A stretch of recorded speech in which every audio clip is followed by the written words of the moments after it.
আসসালামু আলাইকুম ভাইয়ারা, আপনারা দেখেন আমাদের এখানে নদী সব ঘর বাড়ি ভাঙিয়ে নিয়ে যাচ্ছে। আপনারা সবাই আমাদের জন্য দোয়া করবেন আর বেশি বেশি শেয়ার করবেন। আপনারা সবাই দেখার সুযোগ করে দেন। আমাদের ঘর বাড়ি সব ভাঙিয়ে নিয়ে যেতেছে নদী। আপনারা সবাই বেশি বেশি শেয়ার করেন, বেশি বেশি শেয়ার করেন আর আমাদের জন্য দোয়া করেন। ভাই, আমরা অনেক বিপদে আছি, দেখুন সবাই দেখার সুযোগ করে দেন।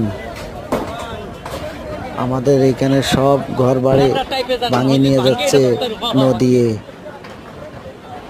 আমরা এখন কোথায় যাব? ভাই প্লিজ আপনারা সবাই দেখার সুযোগ করে দেন।